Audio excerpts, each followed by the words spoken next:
Rebonjour tout le monde, donc je vais continuer le cours de rayonnement. Donc, dans la suite des deux autres vidéos, on est arrivé à la loi de Kirchhoff, que je vais en parler sur ce diapo et les diapos, en fait, quelques diapos suivantes pour, euh, pour voir comment on peut mettre en lien la propriété radiative qui était liée à l'émission, ça veut dire l'émissivité, aux autres propriétés radiatives et qui ont été liées au scénario qui peut arriver au flux incident, ça veut dire l'absorptivité, la réflectivité et la transmissivité. Jusqu'à maintenant, j'avais séparé la partie émission de la flèche rouge et ce qui se passe sur la flèche verte, le flux incident. Mais on verra, dans certaines conditions, on peut trouver un lien entre les propriétés radiatives liées à chaque partie que j'avais séparée jusqu'à ici. Donc, on va considérer une surface noire à gauche ou un corps noir euh, et une surface réelle à droite de, de ce diapo. Et on va considérer que les deux surfaces sont à la même température, la température T, et ils vont recevoir le même flux incident. Donc le flux qui vient de leur environnement, c'est égal. Et on va supposer que les deux surfaces sont en équilibre thermique. Okay. Donc pour la surface noire, comme elle a une température supérieure à 0 Kelvin, elle est capable d'émettre l'énergie, le flux émis ici, pour la surface noire. La surface réelle aussi, elle est capable d'émettre l'énergie. Bien évidemment, le flux qui sera émis par chacune des surfaces, euh, les flux émis ne sont pas égaux. Parce que ce n'est pas le même type de surface. Donc c'est pourquoi ici, je n'ai pas rempli avec rouge pour pouvoir distinguer sur le schéma les choses. Et pour le flux incident, donc par exemple sur la surface noire, une partie peut être absorbée. La même chose pour la surface réelle, une partie peut être absorbée. Donc le flux absorbé par la surface réelle, le flux absorbé par la surface noire. Et une autre partie peut être réfléchie. Je n'ai pas présenté ici, mais vous pouvez très bien présenter.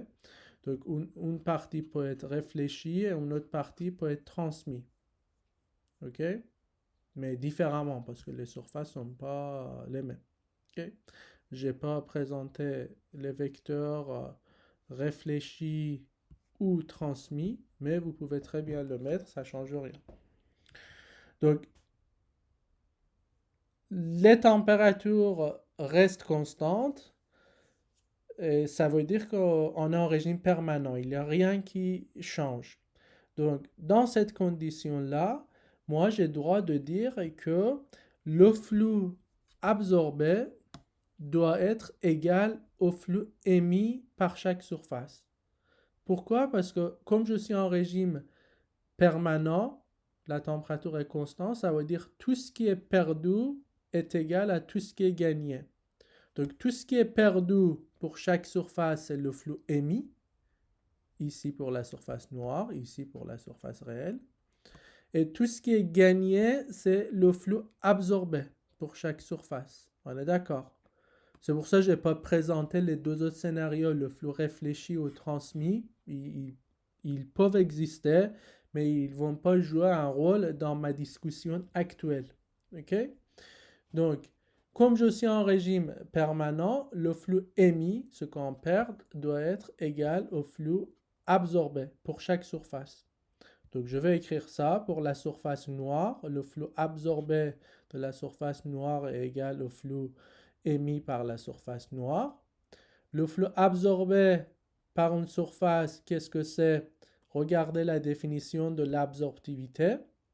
Donc, le flux absorbé sera l'absorptivité alpha de la surface noire multipliée par le flux incident qui était le même pour les deux surfaces.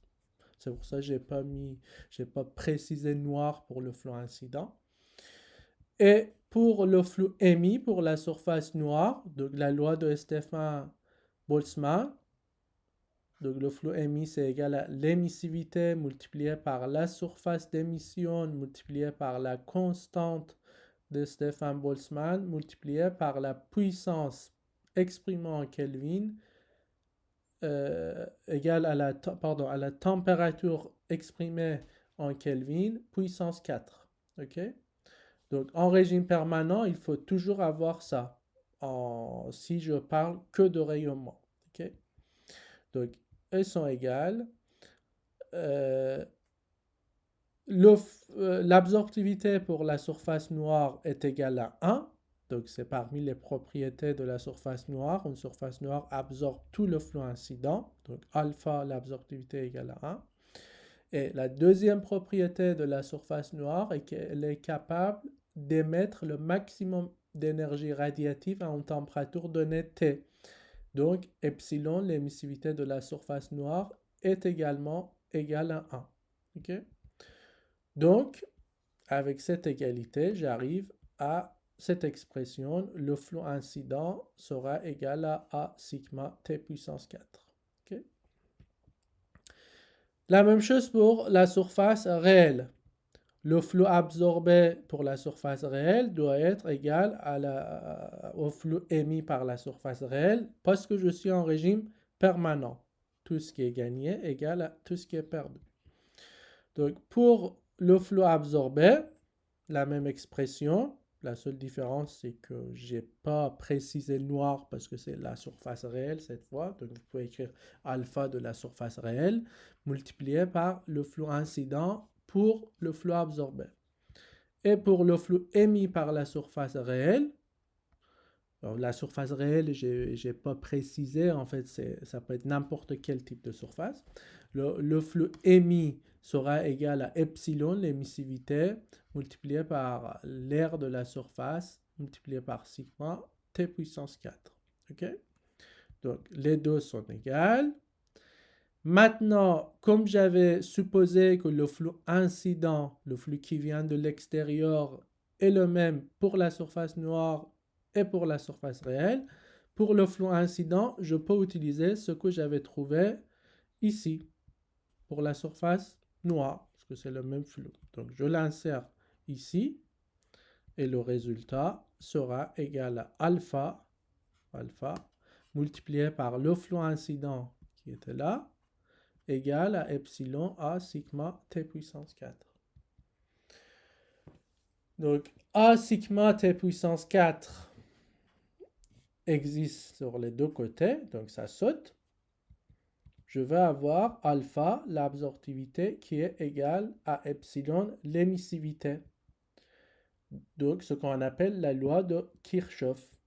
En régime permanent, l'absorptivité d'une surface est égale à l'émissivité d'une surface en régime permanent, qui est souvent notre cas dans tous les problèmes qu'on va traiter dans notre cours, on est en régime permanent. Okay? Donc, autrement dit, dans l'équilibre thermique, les flux d'émission et d'absorption sont égaux. Si j'ai un bon récepteur qui absorbe bien, ça veut dire que j'ai un bon émetteur aussi. Okay? Donc, vous voyez, c'est une loi qui est tout petite, très simple, mais il a beaucoup d'utilité. Il va mettre en lien un peu la propriété radiative qui était liée à la flèche rouge, l'émission dans mes schémas, et l'absorptivité qui était un des trois scénarios qui peut arriver sur la flèche verte, le flux incident sur mes schémas. Okay? Alors que l'émission, c'est parce que j'ai une température supérieure à 0 Kelvin, et l'absorptivité, c'est quelque chose qui se passe pour le flux qui vient de l'extérieur. Donc au départ, on les a distingués. C'est comme s'ils sont complètement distincts. Mais si je suis en équilibre thermique, je peux trouver un lien entre alpha et epsilon. Donc à remarquer et à noter quelque part, c'est très important. Vous allez aussi l'utiliser en TP. Donc si je veux résumer jusqu'à ici les 2 premières vidéos plus la moitié de la vidéo, une bonne partie de la vidéo que vous avez vue jusqu'à ici, j'avais dit que dans le rayonnement, j'ai des propriétés, en fait le rayonnement, je l'ai distingué en émission et le flux incident. Ok, donc c'est juste pour l'aspect pédagogique on fait ça. Après, tout est lié dans les problématiques, il faut considérer les deux. Mais pour comprendre bien des choses, donc on a dit qu'on a l'émission que j'avais présentée en rouge, le flux incident que j'avais présenté en vert qui venait de l'extérieur. Il y avait 4 propriétés radiatives pour expliquer tout ça. Il y avait l'émissivité pour la partie émission, qu'on l'a représentée avec epsilon. Il y avait la réflectivité représentée avec ρ, absorptivité représentée avec alpha, et la transmissivité représentée avec tau, qui ont été liés les trois au flux incident. Okay? Donc pour une surface noire et les autres surfaces qu'on a parlé, on peut trouver soit les valeurs, soit le comportement de ces propriétés radiatives. Et on peut toujours utiliser les 2 lois que vous voyez ici en bas, okay? Que la somme des propriétés radiatives liées au flux incident, ça veut dire tout ce qui est en vert ici, la réflectivité plus la transmissivité plus l'absorptivité est toujours égale à 1. Et aussi la loi de Kirchhoff en régime permanent, ça veut dire en état d'équilibre thermique, l'absorptivité est égale à epsilon. Donc en utilisant les deux et les vocabulaires qu'on a appris, les propriétés de chaque surface, on peut remplir ce tableau. Par exemple, pour la surface noire, je sais que l'émissivité est maximum égale à 1, okay? Et l'absorptivité alpha égale à 1. À partir du moment que alpha est égal à 1, je regarde la première loi. Donc, je vais avoir ρ plus tau plus 1 égale à 1. Donc, ρ plus tau doit être égal à 0.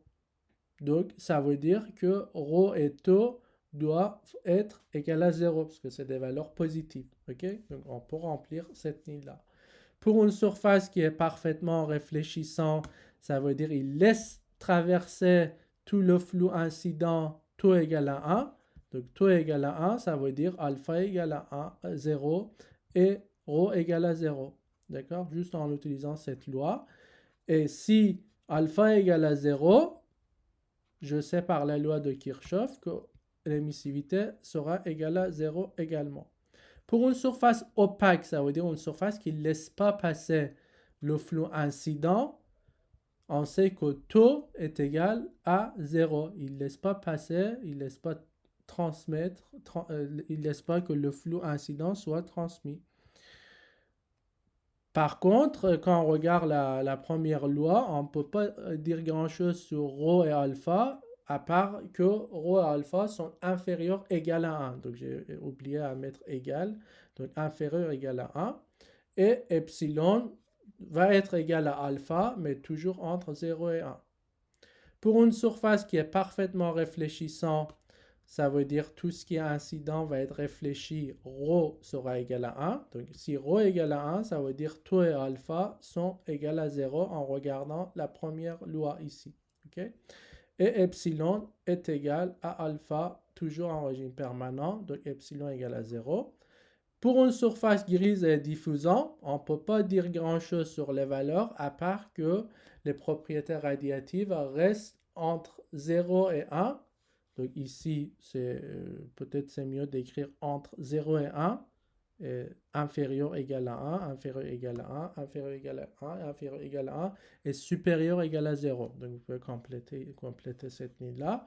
La seule chose, c'est que les propriétés radiatives ne vont pas dépendre de la direction et la la longueur d'onde.